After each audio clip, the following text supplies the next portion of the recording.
Public स्टेशनवर बसवा बसवा ना काळोवाडीवर घेऊन महाराज आणि या लोकांना आपण का बसतो आणि आणि तुमचं ही लावण्याचं पॅकेज या महापालिकेमध्ये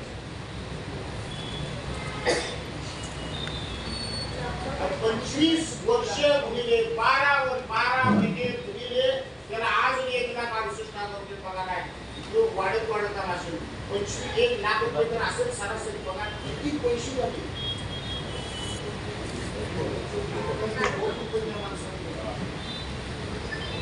या दोन आयुक्त मॅडम. आता खरं तर तुम्ही एवढं बारकाव्यानं बघताना काही मला माहित नाही, पण तुम्ही खाली नेमलेल्या माणसाचे काम आहे त्याच्याकडे लेबर डिपार्टमेंट आहे. कोण जर नोडल ऑफिसर असेल ना लेबरचा तर त्यांनी आठवड्याला जे काही तुमच्या बैठका होता कर्मचाऱ्यांच्या बरोबर अधिकाऱ्यांच्या बैठका होता याच्यामध्ये कधी या गोष्टी आल्या नाही आतापर्यंत.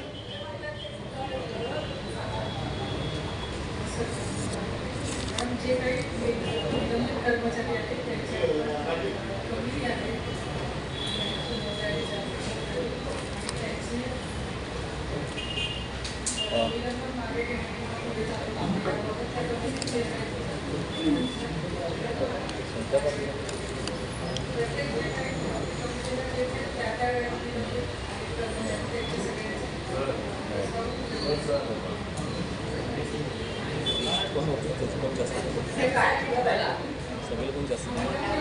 सस्पेन्शन कमिटीमध्ये आपण ठेवतात आणि त्याच्यानंतर त्याच्या बेनिफिट्स बघू आपण त्याच्यावर डिसिजन घेतात. हे तास झाले दोघं टाकून सांगतायत. आज 2 महिने झाले इथल्या नगरसेवकांना साधं प्रभागीय कमिटीची मीटिंग सुद्धा झाली. प्रभागामध्ये 10,000 लोकांच्या 5-6 माणसावर काम करत असताना एवढ्या मोठ्या जनतेची लोकांसोबत काय पद्धतीने प्रभागात लोक बोलतात जातो दुसरे अधिकारी जरा बघा. या एवढ्या मोठ्या गोष्टीचा इतका मोठा गणित 4 महिने पाणी सोडणाऱ्या लोकांचे पगार होत आहे तर त्यावेळेला पण तुमचं लक्ष पाहिजे ना. हे जर पगार त्यांच्या खात्यात नक्की पोहोचतात 1,68,000 काय झाली अमाऊंट 25 वर्ष आणि एक प्रकरण नाही इतकी प्रकरण होतात. निलंबन आढावा समितीला ते बैठक असते. निलंबन झालेला माणूस 75% पगार घेतो. 25% साठी तो फक्त खुर्चीत बसत म्हणजे 75% आपण देतोच.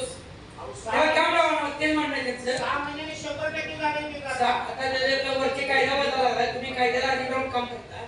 निलंबन आढावा समितीनं मागचं प्रोसिडिंग चेक करते का नाही तर नवीन टायटल येते तेवढ्यावर काम चालतं. निलंबन आढावा समितीची बैठक महिन्यात नाही होत्याचा माझा अंदाज आहे.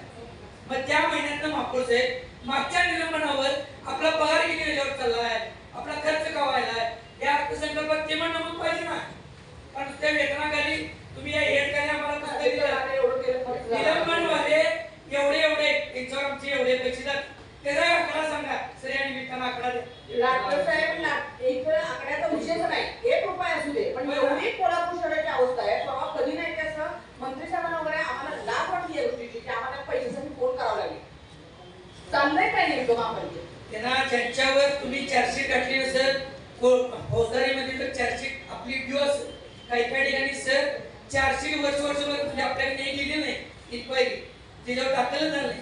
घ्या अशा लोकांना पण परत या धंद्याला काम द्या.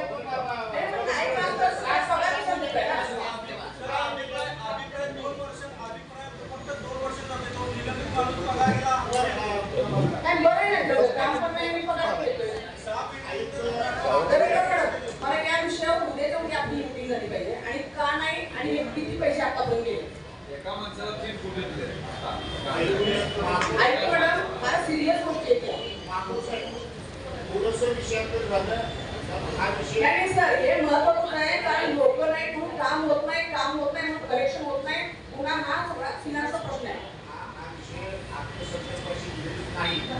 तरी सुद्धा या महापालिकेमध्ये कसा गोंधळ कारभार सुरू आहे आणि याच्यावर आपल्याला हे पाहिजे हा मांडलेलं